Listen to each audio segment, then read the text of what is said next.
Good morning everyone. आज का अपना टॉपिक रहेगा कैपिटल गेन। इनकम टैक्स में हम यूनिट नंबर 3 में कैपिटल गेन लास्ट क्लास में स्टार्ट किया था। कैपिटल गेन का मतलब है जितनी भी आपकी असेट्स है उसको आप बेचते हो, सोल्ड करते हो, और उस सोल्ड करने से जो प्रॉफिट होता है वो हम काउंट करेंगे। इसको आप क्या बोलते हो? गेन।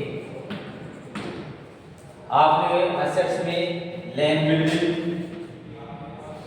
प्लांट मशीनरी और लैंड और बिल्डिंग, प्लांट मशीन, कोई गोल्ड है, शेयर्स है, इनको यदि आप सोल्ड करते हो और उससे जो बेनिफिट होता है उसको हम कैपिटल गेन मिलेंगे। ठीक है, तो इससे रिलेटेड आज जो प्रैक्टिकल क्वेश्चन है वो हम स्टार्ट करेंगे। आपकी बुक का फर्स्ट क्वेश्चन आप देखिए। इसमें आपको लास्ट क्लास में बताया था कि जो कैपिटल गेन है ये दो प्रकार का है। तो लॉन्ग टर्म कैपिटल गेन, एक है शॉर्ट टर्म कैपिटल गेन। जो प्रॉपर्टी आपने परचेज की है उसको with in 12 month sold out कर दिया है, that is short term capital gain. तो जो प्रॉपर्टी आपने परचेज की है उसको मोर देन 12 मंथ सोल्ड करते हो तो वो है long term capital gain. Long term capital gain में आपको ध्यान रखना है, इंडेक्स लगाना है। क्या लगाना है? इंडेक्स। इंडेक्स नंबर आपको लगाने होंगे। अपने भारत में जो इंडेक्स नंबर स्टार्ट हुए वो 2001 से हुए। वैसे तो ये 1981 से स्टार्ट के बाद में अब उसको रिवाइज करके वापस से दो आपको याद रखना है। 2001 का इंडेक्स नंबर 100 है। 2001 का इंडेक्स नंबर कितना है? 100। और अपना जो हम कैलकुलेशन करेंगे वो करंट का अपने को जो मानना है वो इंडेक्स नंबर अपने को दे रखा है, वो याद रखना है 348। ये इंडेक्स नंबर है। इस चैप्टर में प्रत्येक में हम करंट के जो इंडेक्स नंबर लगाएंगे वो अपने को याद रखने हैं। कितने हैं? 348। ठीक है, तो करंट का इंडेक्स नंबर 348 सभी को याद रखना है, 348। और स्टार्टिंग कब से हुआ है? 2001। याद रखना है इसका इंडेक्स नंबर कितना है? 100। ठीक है, तो इसको अपने को दो ये इंडेक्स नंबर है ये ध्यान रखने हैं। तो इसके दौरान 2001 से लेकर आप परचेज करते हो, इसके दौरान यदि कोई इंडेक्स नंबर है वो क्वेश्चन में आपको देगा।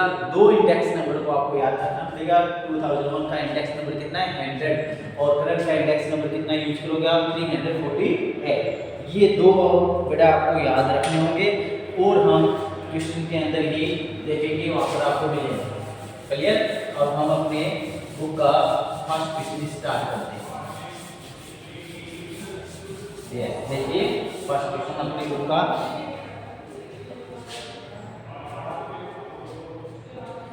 Mister Ram Niwas purchased a house property for rupees 38,000 on 1981। कब परचेज किए इसने? 1989 में परचेज किए। हाउस प्रॉपर्टी परचेज की इसने राम निवास ने। और उसकी कॉस्ट कितनी है? उसकी कॉस्ट आपकी है 38,000 में। 38,000 में लैंड एंड बिल्डिंग एक्ट से हाउस प्रॉपर्टी आपने परचेज किया है ऑन इस क्लियर। आगे अपने को इसने बताया कि फॉलोइंग एक्सपेंसेस, और इस पर जो प्रॉपर्टी आपने खरीदी है हाउस प्रॉपर्टी उस पर आपने एक्सपेंसेस किए हैं। Make a additional and alternative this way house property. सबसे पहले कहता है cost of structure of first building. एक फर्स्ट बिल्डिंग बनाई उसमें आपने एक्सपेंसेस कर दिया 55,000। कितना किया है? 55,000। कौन से ईयर में किए हैं? 96 में पहला काम ये किया आपने।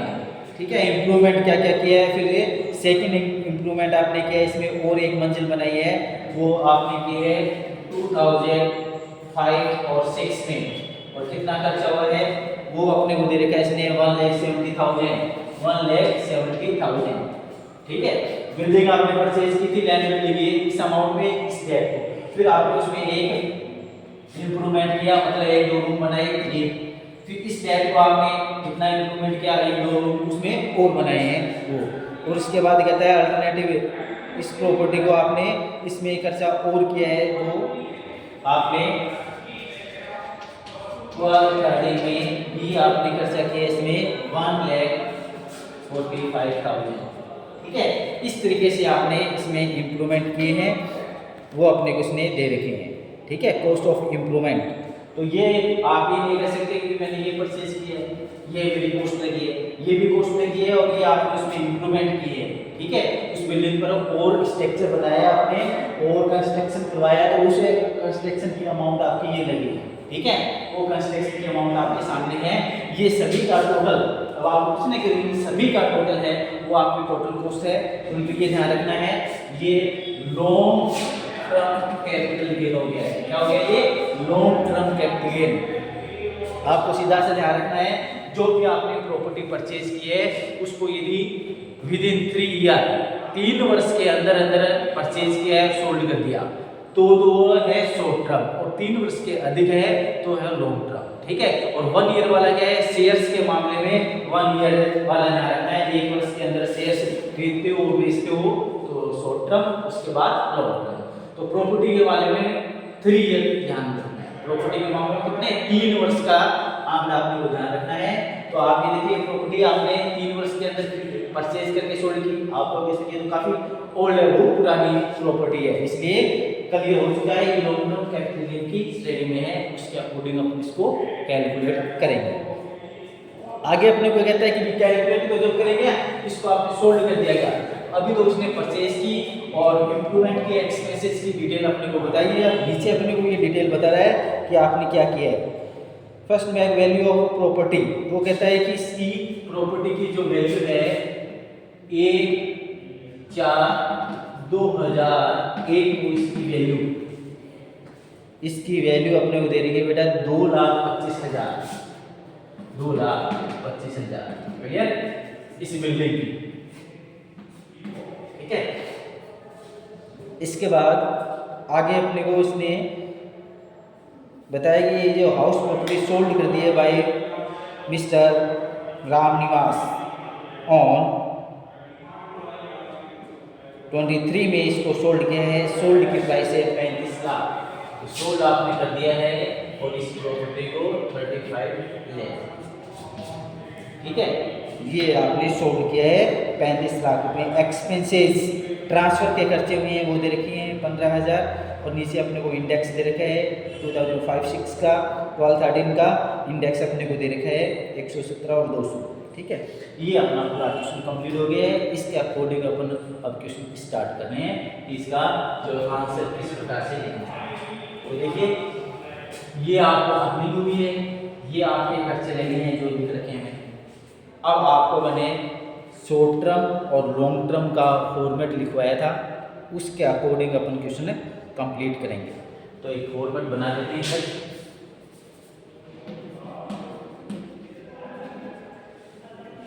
ये लिख रखा है, इधर अपन करते हैं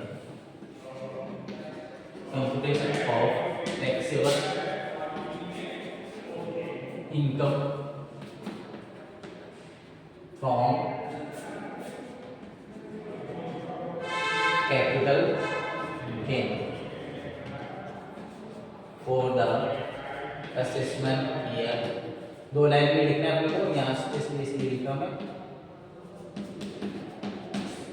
ठीक है, ये क्या लिखना है आपको? Heading computation of taxable income from business capital gain for the assessment year 24-25, ये आप लिख दीजिए।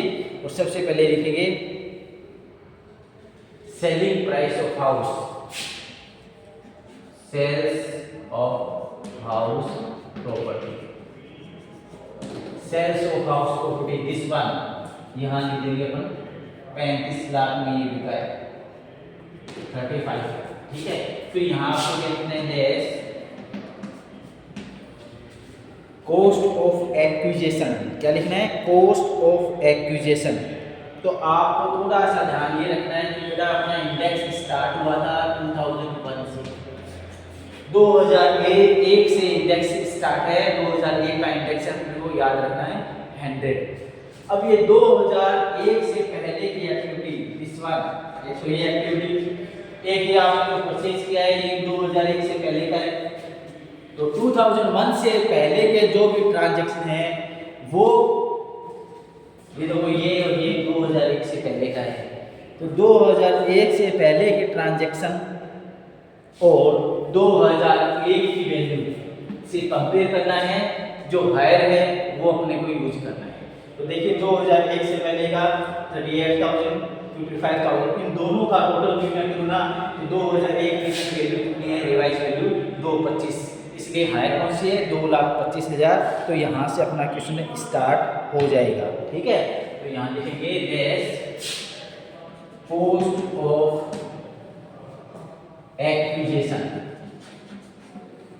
लेस कॉस्ट ऑफ एक्विजिशन, तो मैं डायरेक्ट ये लगा रहा हूँ 2,25,000 कॉस्ट ऑफ एक्विजिशन ऑन 1/4/2021 लिख दिया, सॉरी 2001।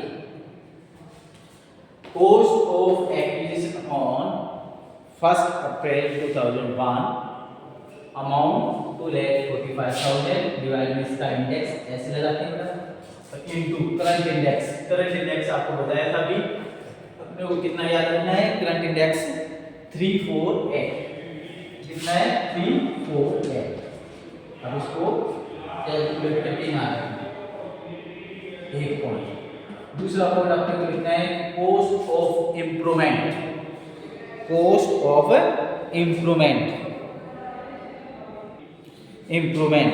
अब इंप्रूवमेंट में ये इंप्रूवमेंट जो पूरा पहले का है, ये अपने को दो इंप्रूवमेंट लिखने हैं in cost of improvement in 2005-6 तो 5-6 में क्या इंप्रूवमेंट किया है वो अपन देखते हैं। 5-6 में ये क्या ना, ये अपन लिखेंगे अभी कितना खर्चा लगेगा, 170 का। अब आपको क्या 5-6 का इंडेक्स दे रखे हैं अपने बुक में, वो अपन लिखेंगे 5-6 का इंडेक्स। देखिए आप क्वेश्चन में अपने को दे रखा है, इसलिए 5-6 का इंडेक्स है बेटा 117 इंटू 348, इंटू में ये लिखना है 348 करंट इंडेक्स, ये करके यहाँ लिख देना। एक और इंप्रूवमेंट किया है, ये इंप्रूवमेंट किया है आपने 12-13 में। 12-13 में कितने पैसे लगाए हैं, 1,45,000 डिवाइड में 12-13 का इंडेक्स देखेंगे अपन, उसका इंडेक्स है 200 इंटू 348।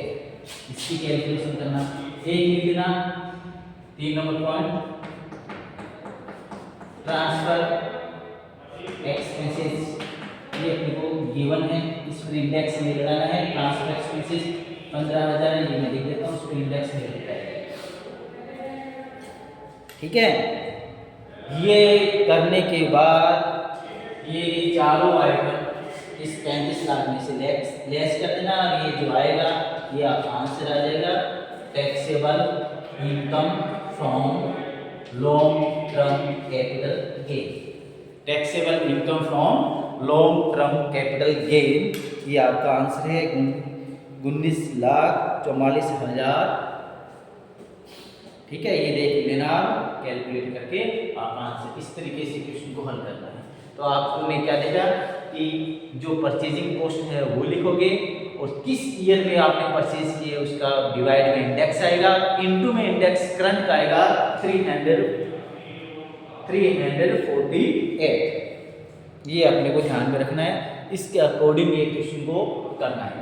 तो ये फर्स्ट क्वेश्चन हो गया है, आप फर्स्ट क्वेश्चन कर लीजिए, सेकंड कर लीजिए, थर्ड कर लीजिए, सभी में इस तरीके से करना है। ये ध्यान रखना है कि शॉर्ट टर्म है उसमें इंडेक्स नहीं लगता है, लॉन्ग टर्म में इस तरीके से क्वेश्चन किए जाएंगे, सेविंग प्राइस रखी जाएगी, कॉस्ट ऑफ एक्विजिशन है लेस करना, इंप्रूवमेंट को किया तो इंप्रूवमेंट लेस कर देना, ट्रांसफर एक्सपेंस है उस पर कोई इंडेक्स चार्ज नहीं करना है, वो डायरेक्ट करना है। इस तरीके से आपने वो लॉन्ग टर्म कैपिटल गेन की कैलकुलेशन करनी है, और शॉर्ट टर्म की बिल्कुल आसान है, शॉर्ट टर्म में आपको ये इंडेक्स लगानी नहीं है। Directly cost of acquisition, cost of improvement है, ये है शेयर्स फिर नॉर्मली इसमें आपने को देखने को मिलता है शॉर्ट टर्म, और बिल्डिंग है तो उसमें इम्प्रूवमेंट है दे रखा है, तो उस पर आप इंडेक्स नहीं लगाओगे शॉर्ट टर्म में, लॉन्ग टर्म में अपने को इंडेक्स चार्ज करना है। तो इस तरीके से आपको मैंने प्रोविजन के साथ ये क्वेश्चन है आपको बताएंगे, ये आप कंप्लीट करना। Thank you.